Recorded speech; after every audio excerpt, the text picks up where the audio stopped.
वट सावित्री का व्रत सुहागन महिलाएं अपने पति की लंबी उम्र और सुख समृद्धि की कामना के लिए रखती हैं। यह व्रत सबसे पहले देवी सावित्री ने अपने पति सत्यवान के लिए रखा था। देवी सावित्री ने भक्ति और चातुर्य से यमराज से अपने पति के प्राण वापस लिए थे। सभी सुहागन महिलाएं इस दिन भूखी प्यासी रहकर अपने पति की लंबी आयु के लिए इस व्रत को रखती हैं। इस बार इस व्रत की तारीख को लेकर लोगों में थोड़ा सा असमंजस सा बना हुआ है, तो आइए आपके इस असमंजस को दूर करते हैं और बताते हैं कि साल 2025 में वट सावित्री का व्रत किस दिन रखा जाएगा। वट सावित्री का व्रत हर साल ज्येष्ठ मास की अमावस्या तिथि के दिन रखा जाता है। इस बार अमावस्या तिथि 2 दिन होने से व्रत को लेकर असमंजस सा बना हुआ है। ज्येष्ठ मास की अमावस्या तिथि की शुरुआत होगी 26 मई को दोपहर 12:11 से और इसका समापन होगा 27 मई की सुबह 8:31 पर। शास्त्रीय विधान के अनुसार वट सावित्री का व्रत तब किया जाना उचित है जब अमावस्या तिथि दोपहर के समय रहे। ऐसे में वट सावित्री का व्रत 26 मई को रखा जाएगा। आपको बता दें कि इस दिन शनि जयंती भी है। 26 मई को वट सावित्री की पूजा के लिए 2 शुभ मुहूर्त हैं। वट सावित्री व्रत शुभ चौघड़िया का समय सुबह 8:52 से 10:25 तक है।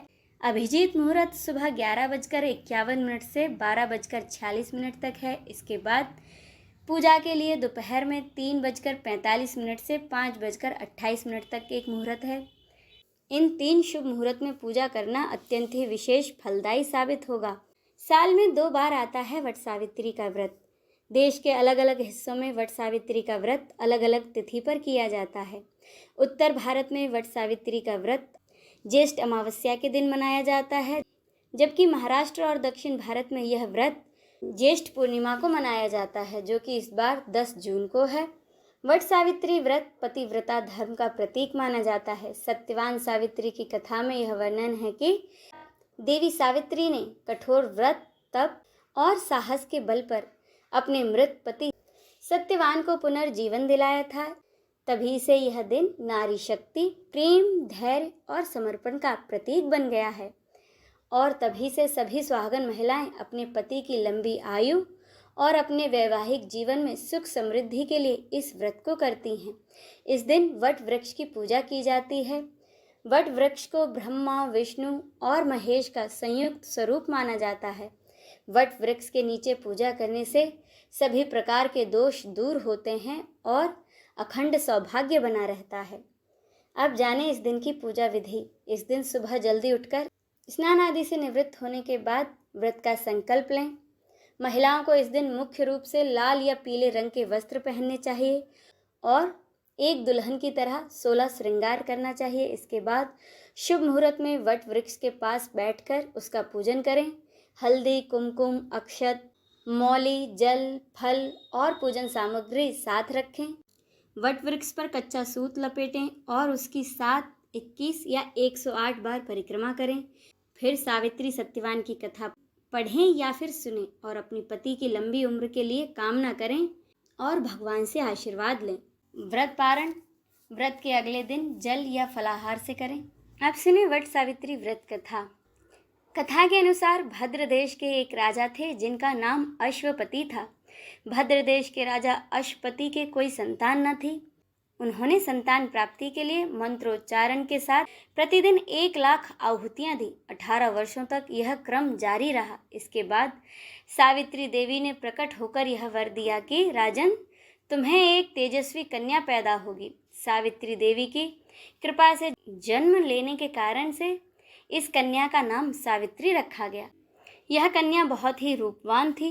जब राजा की बेटी विवाह योग्य हुई तो उसके योग्य वर न मिलने से सावित्री के पिता बहुत ही दुखी थे। अब दुखी होकर उन्होंने अपनी बेटी को स्वयं ही वर तलाशने के लिए घर से बाहर भेजा। अब सावित्री तपोवन में भटकने लगी। उसी तपोवन में साल्व देश के राजा द्युम्नसेन रहते थे, क्योंकि उनका राज्य दुश्मनों ने छीन लिया था।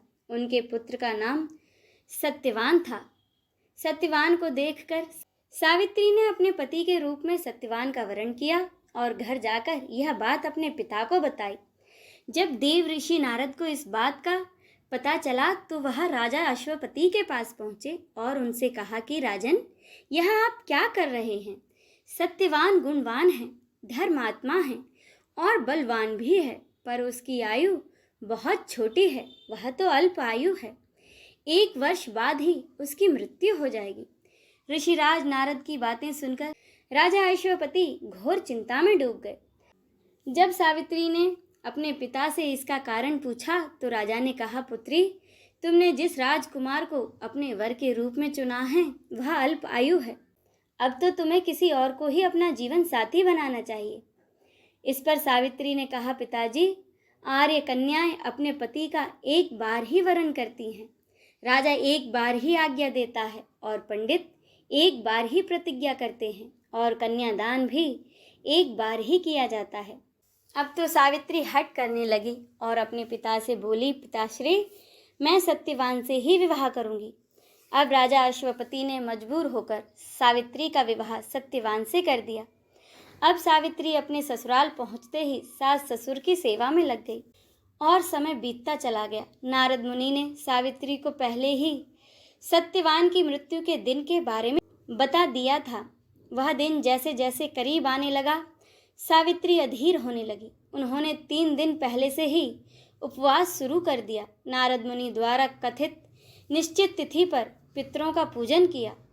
हर दिन की तरह सत्यवान उस दिन भी लकड़ी काटने के लिए जंगल को गया, लेकिन उस दिन सावित्री भी उसके साथ गई। जंगल में पहुंचकर सत्यवान लकड़ी काटने के लिए एक पेड़ पर चढ़ गया। तभी उसके सिर में बहुत तेज दर्द होने लगा। दर्द से व्याकुल सत्यवान पेड़ से नीचे उतर आया। सावित्री अपना भविष्य समझ गई। अब सावित्री ने सत्यवान के सिर को गोद में रख लिया और उसका सिर सहलाने लगी। तभी सावित्री को वहाँ यमराज आते दिखे और इसके बाद यमराज सत्यवान को अपने साथ ले जाने लगे, तो सावित्री भी उनके पीछे पीछे चल पड़ी। यमराज ने सावित्री को समझाने की बहुत कोशिश की और उससे कहा, हे देवी, यही विधि का विधान है। लेकिन सावित्री न मानी। सावित्री की निष्ठा और पति परायणता को देखकर यमराज ने सावित्री से कहा कि हे देवी, तुम धन्य हो, तुम मुझसे कोई वरदान मांगो। सावित्री ने कहा, मेरे सास ससुर वनवासी और अंधे हैं। यदि आप कुछ देना ही चाहते हैं तो उन्हें दिव्य ज्योति प्रदान करें। यमराज ने कहा, ऐसा ही होगा, अब जाओ, तुम घर लौट जाओ। लेकिन अब भी सावित्री ना मानी और अपने पति के पीछे पीछे ही चलती रही। यमराज ने कहा, देवी, तुम वापस जाओ। सावित्री ने कहा, भगवान, मुझे अपने पति देव के पीछे पीछे चलने में कोई परेशानी नहीं है। पति के पीछे चलना तो मेरा कर्तव्य है।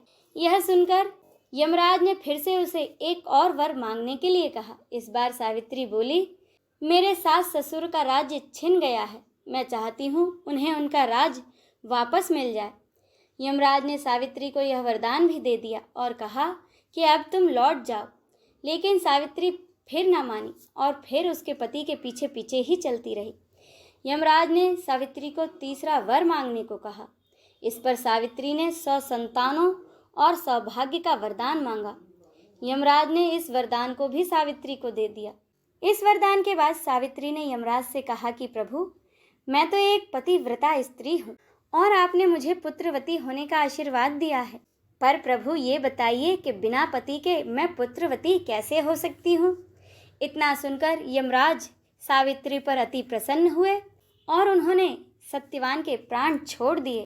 सत्यवान के प्राण छोड़ने पर यमराज वहाँ से अंतर्धान हो गए और सावित्री उसी वट वृक्ष के पास आ गई जहाँ उसके पति का मृत शरीर पड़ा था।